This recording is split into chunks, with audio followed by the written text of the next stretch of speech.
Well, good morning, everybody, and welcome to our July PFAN meeting. Can't believe we're gone past half the year already, and the nights are already drawing in. How about that?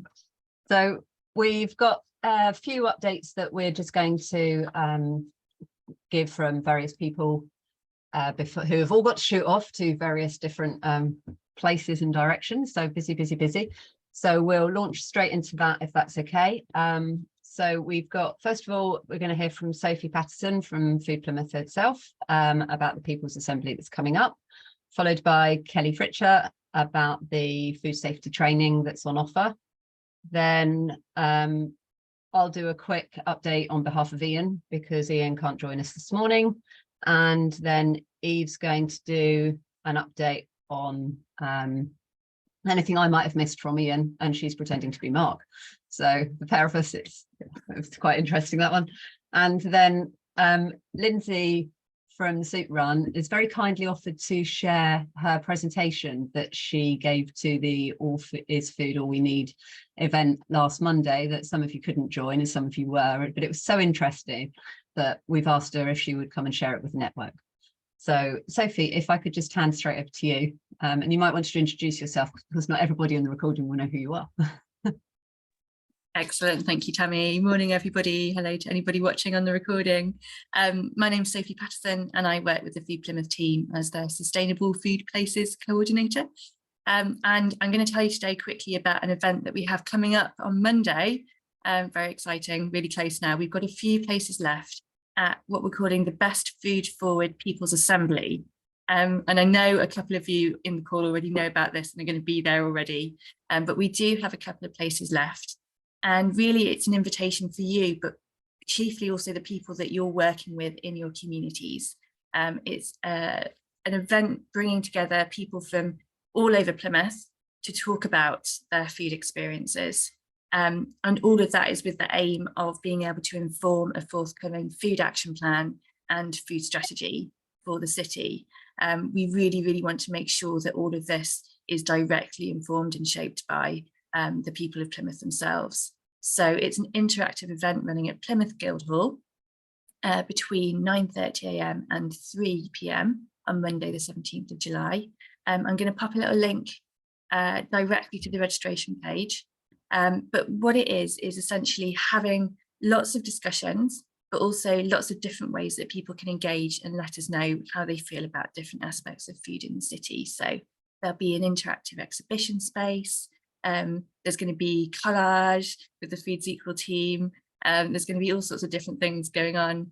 And it's, hopefully going to be a really fun event, as well as, gathering lots and lots of information, experiences and stories from people all over Plymouth.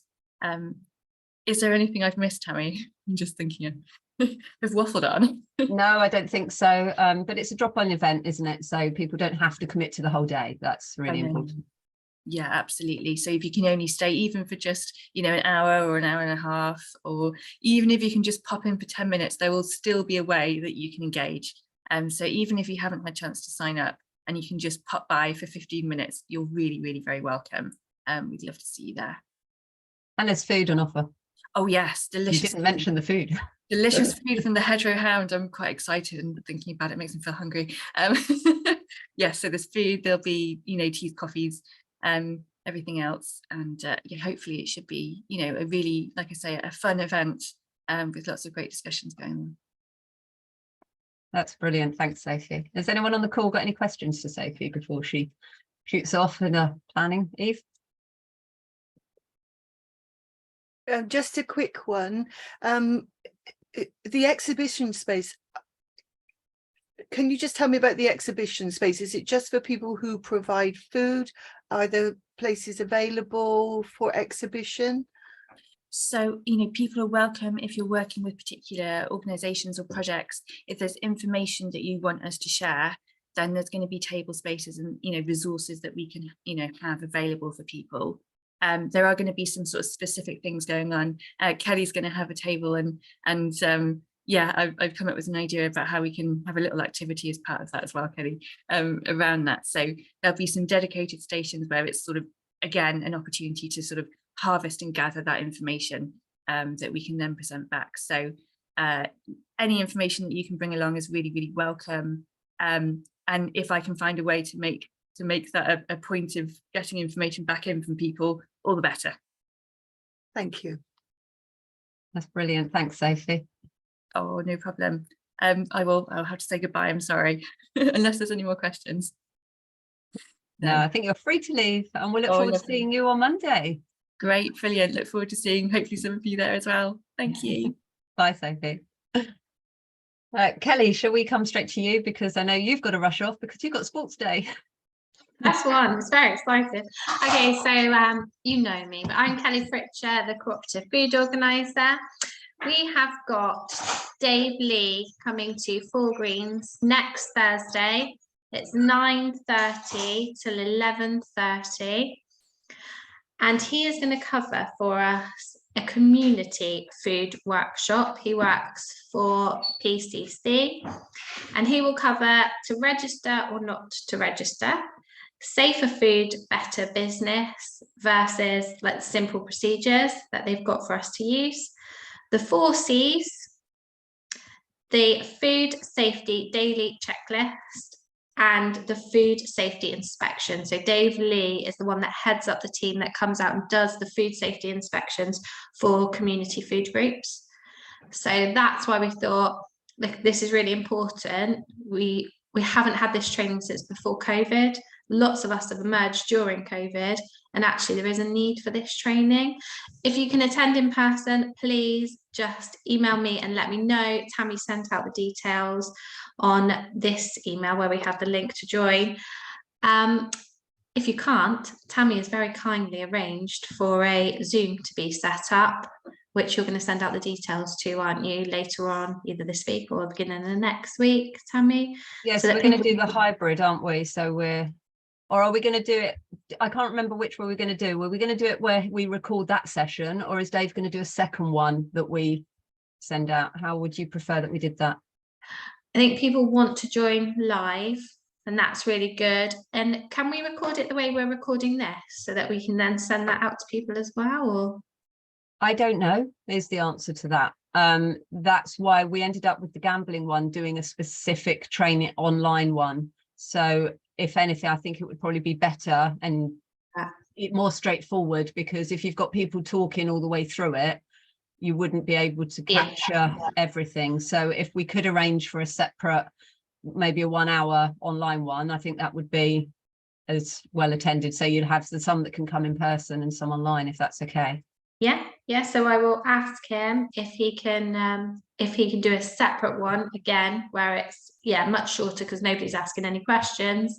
So it will be in person and online on the day, and then we'll try and set up an online training with him as well. But he is also going to train a couple of us up so that we can go out and do this with our community, with different community groups. So yes, that's the plan. That's the update from me. That's brilliant. Thanks, Kelly. Thank you. Well, we'll let you go. Yeah, thank you. Well done. Yes. Hope you win. Send me your prayers for the mum's race. That's what I need. Yeah. Bye. You'll be fine. Thank you. Bye. Oh, that's Kelly gone. So I'm just going to give a brief update from Ian for the benefits that everybody that's not able to attend. So Ian has put, greetings everyone. I hope all is well with you and your work. Apologies for not being able to join you in person today. Here is an update which I hope will be useful to you in my absence. Strategic developments. The Plymouth Food Security Collective bulk food buying initiative, outlined by myself previously and expanded on by Eve today, is an interesting and potentially significant work in progress. Please follow its developments and engage with it if you can. The Devon-wide VCSE Food Insecurity Specialist Hub initiative is formalising under the banner of the Devon Food Partnership. I will keep you posted regarding developments and opportunities to engage with this. Work towards the Plymouth Food Alliance food support model is gathering pace, notably around creating the necessary access portal. I will update you on progress and opportunities to engage with you at the next meeting. Forthcoming opportunities, that the only one that hasn't been mentioned so far this morning is on the 25th of July, and I sent this out on the a separate email this week. Plymouth City Council are hosting a cost of living event. It'd be really good if as many of you as possible are able to attend that one. And there is a link to join via Eventbrite on that email. We'll send that back out again with the recording for this. There is also an offer of training for PFAN volunteers from the Plymouth Changing Futures team. Kevin Tapscott from Changing Futures will attend a forthcoming PFAN meeting to meet you and explain this opportunity in more detail. There is an offer of training in community empowerment through asset-based community development by Nurture Development via Debbie Burton of Plymouth City Council. Series of 8 1.5-hour sessions via Zoom spread over 2 months, September to November 23. So very doable, well worth a look. Further information will be included in the follow-up bulletin to this meeting. And that's the update from Ian. Eve, have you got anything that you would like to add that Ian didn't add? Well, what do I know? So I think probably you are better informed than I am anyway, but I will just tell you what Mark has outlined for me when we met earlier in the week. So they're looking at a tiered system about getting things in progress. And I think the groups, the types of food providers have not yet been formalized as to what they're looking for in each tier. That hasn't happened. I think they're looking to Plymouth City Council to provide some funding to get some of this off of the ground. So as an example, and not an agreed rule, in tier 1 would be people like For Greens, the Soup Run, Provide Devon, etc., and then moving on into places like the larders, the co-ops, the memberships, and the third tier is about education. And from what I understand from Mark, and where his heart is actually, is that it's not about the food. Of course it's about food, it's what we do, but it's about the other things that are in play, which is why food is a problem for people. So one of the things that has started to happen apace now at Four Greens is talking with people about income maximization, about, you know, are there things that they are entitled to that they don't know about management of money and other resources, that kind of thing. So going back to the other thing, there's a view to setting up a CIC to help fair share. So the whole thing is about bringing food into the city, and I think Mark shared, for those who were at the thing at the university last week, about doing some joined up thinking and bringing stuff in so that we can get more food into the city and what is already available. For example, Morrison's do their monthly charity food bank type of thing regularly, but maybe getting those donations to somewhere, another warehouse, whether that's Fair Share, whether that's somewhere else, and then us accessing what we need together, rather than saying you're the charity this month, you're the charity next month, kind of thing, so that we can utilize what's on offer in a better way, particularly when things come in and they have shorter dates, that, you know, everybody can take what they need. And everybody gets to be involved and to have access to that stuff. That's a huge project in that it would require premises, perhaps it would require staffing, and that's part of what Ian and Mark and others, Lyndsey, I think maybe you're on that, not sure, that's what they're working towards. Yeah, so to use Mark's words, what they're looking at is a proposed collaborative approach. It's just about joined up thinking and us working together.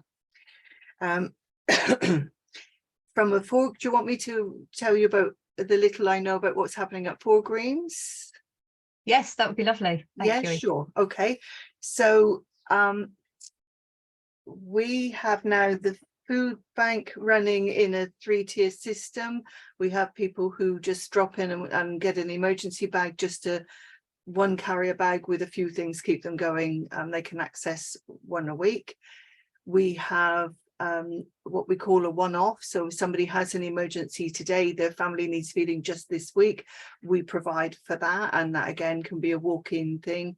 And then the third food bank tier is for people we give ongoing support to, mainly coming through referrals now for that. And those are people who may have been on our books for quite some considerable time, or maybe for a period of time. Then we have the community larder, and very exciting this week because we have a bit of space at the moment, and we have, I don't know where it came from, but we have some furniture, some bookshelves. Steve has set up more like a shop on the first floor, and he's just trialing it this afternoon. So we will see how that goes. But I have to say, it does look fabulous. So same thing, 5 items for our 20 pence an item to a limit of 15 items, although they're a little bit flexible about that.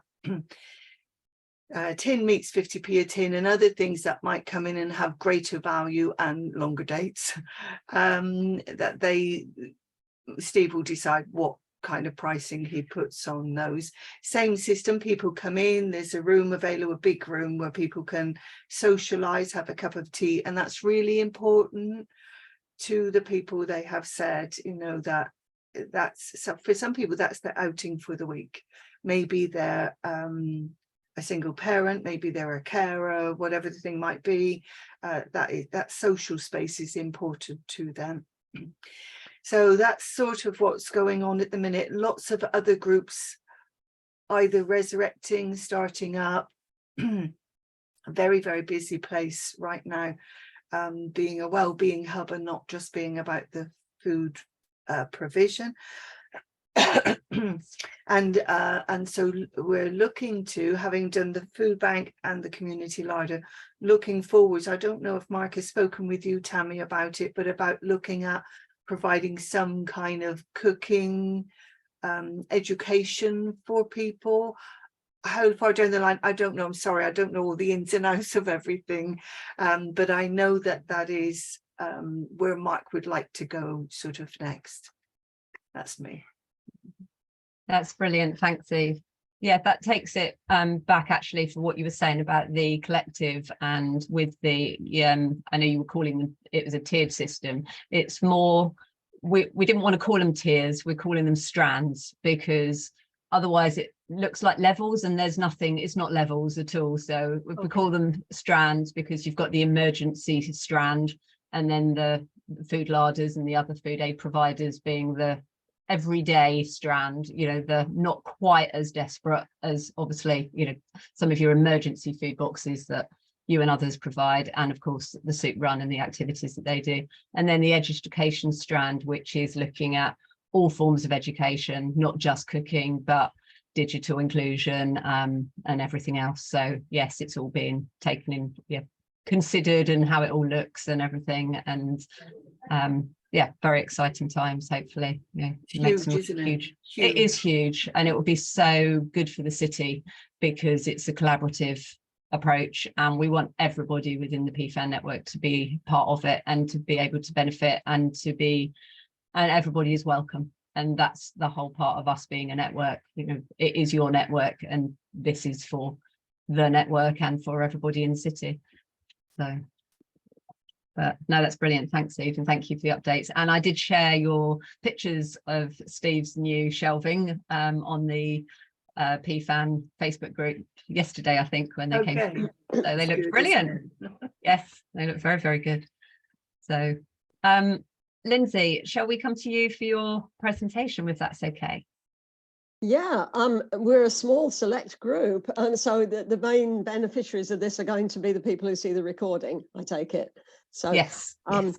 and well, for their benefit, let me say that I'm going to go through the presentation very quickly, but if Tammy, you'd be so kind as to share the PowerPoint as well as the recording.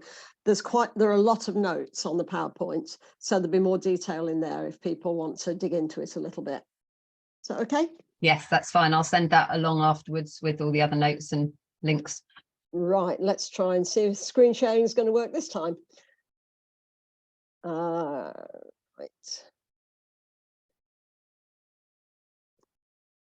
Have we got it?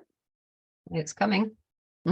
Yes, we have. Right, okay, now I've got, because of the way that the screen's looking, I can't actually see where to do the, I want to go on to slideshow. So you just need to be up at the top next to yeah, but it's hidden by. Okay, so go left. No, it's all right. What I'm doing is just minimizing it for a moment. Not minimizing, but you know what I mean. Slideshow from the beginning. And then, okay, we're back to where we want to be, I think. Brilliant, perfect. That looks okay, great. Right, fine. So this is a presentation that, as Tammy said, I gave last week at the Is Food All We Need meeting.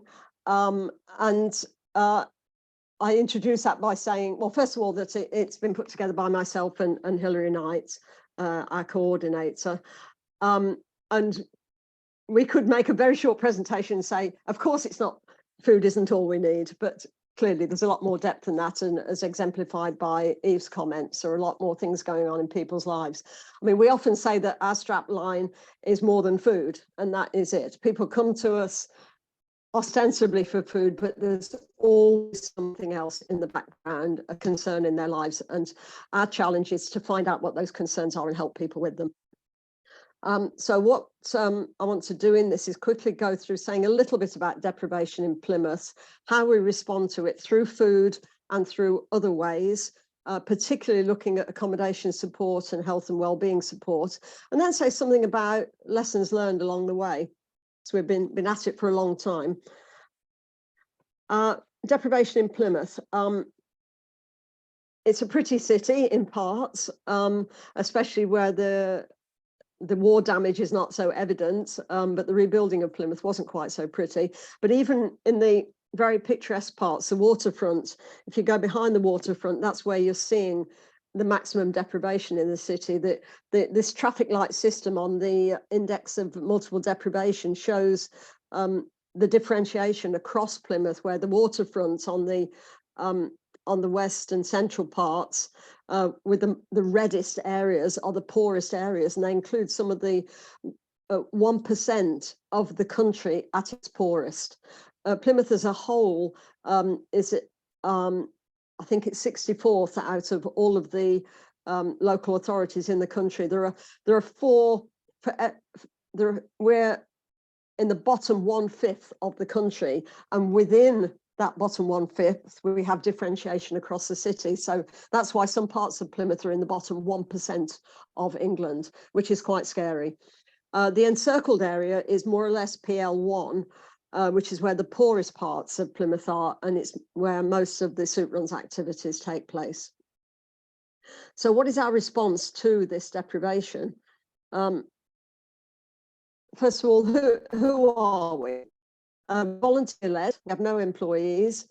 We give out food and drinks every night of the year to homeless people and other vulnerable people.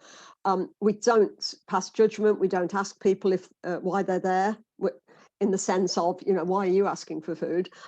We try and find out what the issues are in their lives, but we never challenge people about their need for food.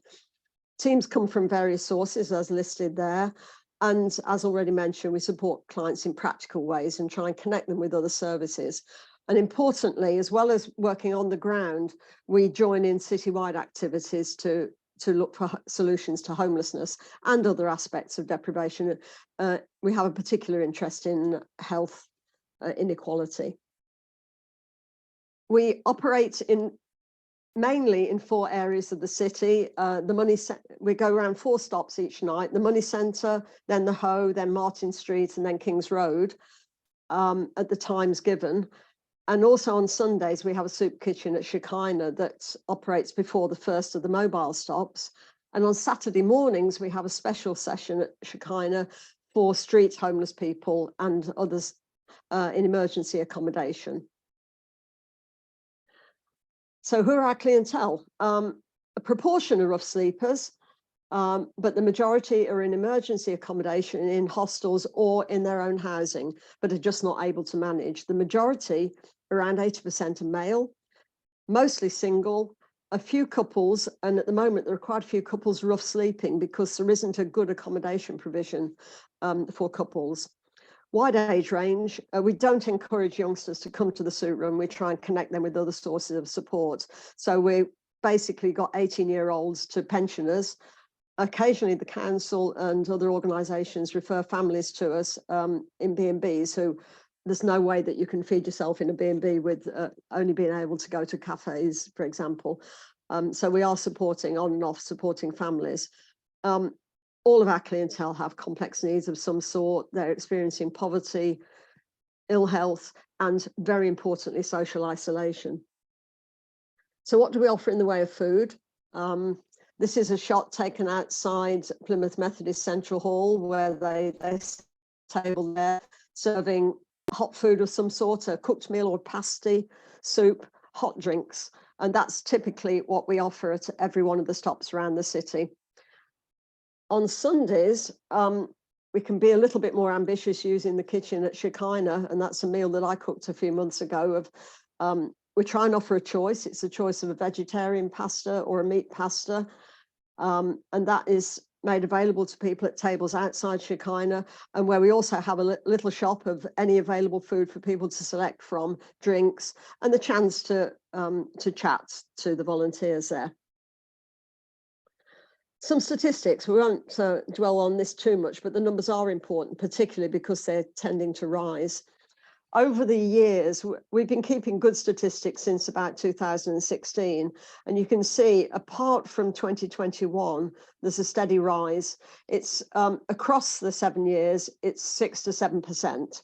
So if you think about that increase and then an inflationary increase, we're probably looking at 15 to 20% increase in costs over that time. Now, those are the raw annual figures. So it was 28,500 last year, for example. That's a lot of meals. If you then look at the seasonal variation in that, those are monthly figures superimposed. You can see that in summer, the figures are significantly higher than winter, except in 2021, where there was a flattening of that, the summer figures. And we think that's what accounts for the lower overall total for that year, and probably linked to the increased amount of food aid available towards the end of the COVID pandemic, although we're still in that, of course. But one important observation of this is that it's not that people don't come out in winter because they're not hungry, it's because they don't want to get cold. So the need is there all the time, and we're just realizing that in winter people are struggling just that little bit more. So what else do we do more than food? We give out emergency clothing as available by donations, but we buy in underwear and socks. We get toiletries either bought in or by donations. We give out sleeping bags to rough sleepers, typically 70 odd sleeping bags a month, 2+ per night, which is a lot. It's more than the number of rough sleepers in the city, but sleeping bags get wet. They get vandalized, they get stolen. It's one of our major outlays. We probably spend £7,000 to £8,000 a year on sleeping bags. We give out a few rucksacks for people, particularly rough sleepers, to keep their possessions safe. It's pretty difficult keeping your documents, your wallets, your phone safe when you're rough sleeping. And recently we started giving out food vouchers for Greggs, where people can go between soup runs. So after Saturday night and until Sunday evening, people need somewhere to go for food, and so they can go and get £5 worth of food. We give out laundry vouchers to rough sleepers, and we give out day rider tickets, and they're mainly available to people who need to get to Derriford for medical appointments. It's a very long walk there. The walk back is easier because it's downhill, but a lot of our clients need to get to the hospital and miss appointments because they can't get there. Our partnerships are absolutely invaluable. Each of our teams is a partnership, and we have a different team every night of the week. This is one example, Mutley Baptist Church. We did a bit of a social media splash for Volunteers Week, and this is the screen from the Wednesday night splash. The Mutley team goes out every Wednesday, but we have people like the Rotary Club, other philanthropic organisations, community groups, some food firms, Ginsters, in the guise of Samworth Brothers. They send a team out more or less every other Tuesday, and we get a lot of food support from the Co-op and from FareShare. So those are our, if you like, our soup run team partners. But we have other partners who are particularly important in our opportunities to give support other than food. Plymouth City Council, the Plymouth Alliance, particularly our Alliance members PATH and Shekinah, they're able to support us in helping people get accommodation, and Shelter join us on some soup runs to meet directly with clients. And then the other partners that you see shown here particularly help with health aspects. Trauma Informed Plymouth help us be trauma informed in what we do. And then the other partners provide healthcare through different routes that I'll explain shortly. Now, first of all, looking at accommodation support, PATH, Plymouth Access to Housing, go out several mornings of the week, and our soup run teams of an evening look out for rough sleepers and refer them overnight to the PATH staff who go out in the morning to rough sleeping spots, and they then try and get people to come into Shekinah, talk about their accommodation needs, and hopefully get them into a hostel.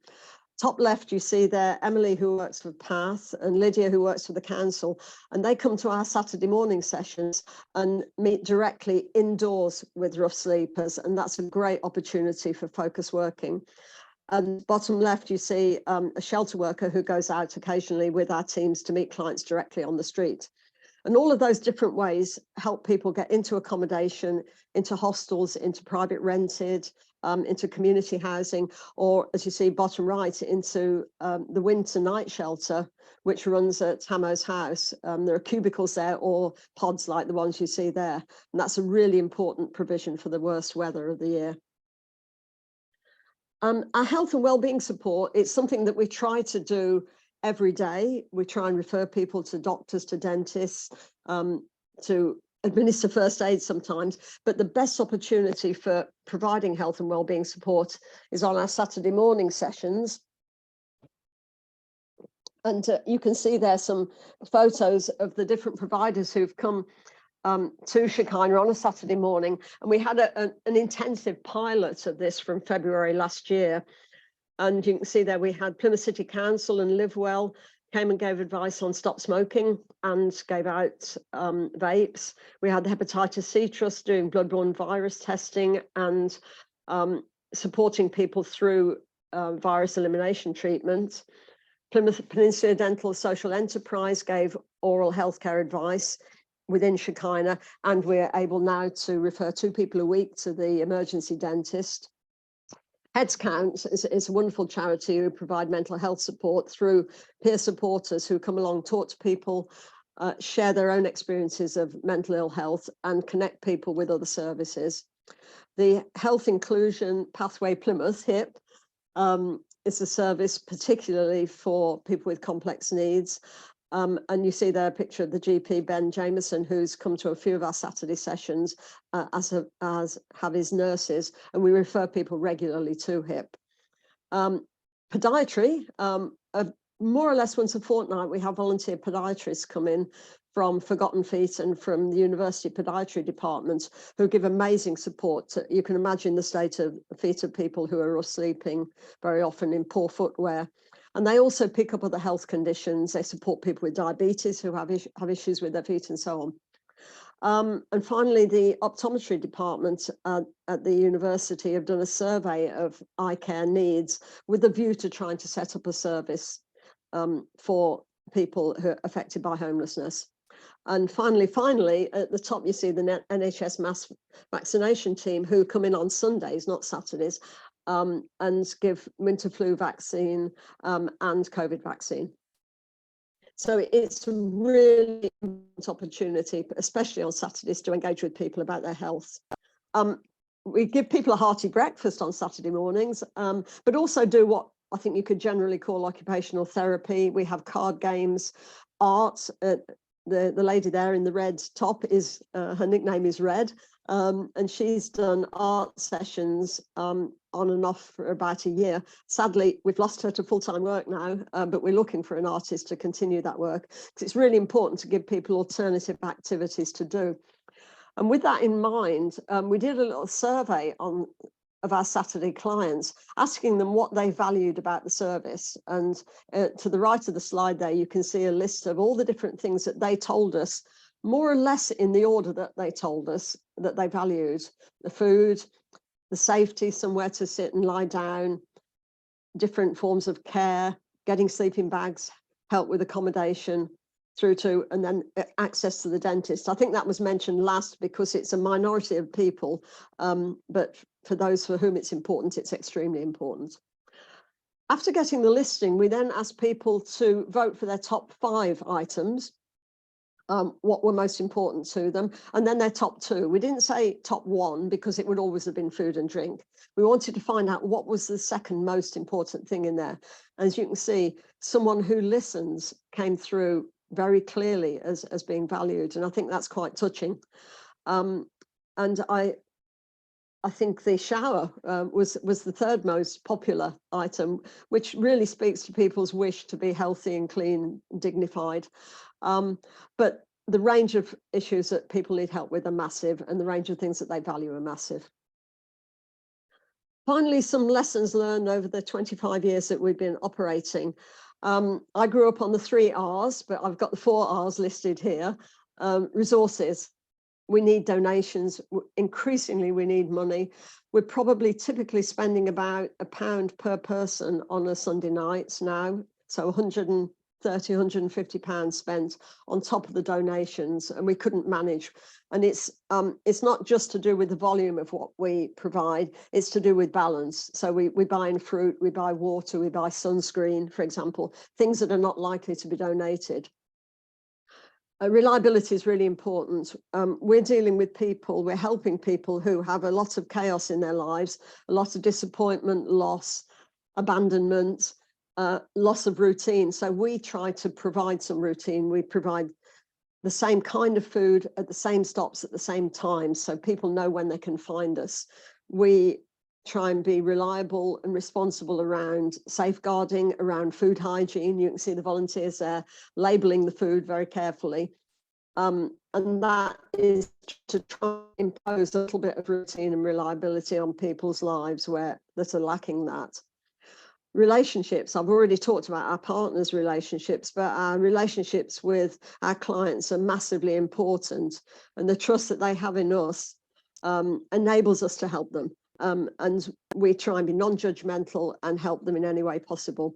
And finally, we're reflective. We share information every day via a blog. We meet regularly with teams and share information about what's working, what's not working, what can we improve. So we're constantly reflecting and trying to improve our service. And a particular aspect of reflection is that once a year, we hold a memorial service for the people who've died during the year to make sure they're not forgotten, and to give our volunteers, our partners, and our clients the opportunity to come together and remember the precious lives that have been part of our lives over that year. And all of these, the 4 R's, help us, we hope, be resilient. It's, I think, becoming more and more challenging to be resilient, but it's important that we try to be that so that we can continue to provide the service into the future and protect everyone involved with us, to enable our volunteers to keep doing what they do without burnout, for example. So that is a quick rush through what I presented last week, and thank you for listening, and thank you to those online who will be looking at this. Okay, Tammy, back to you.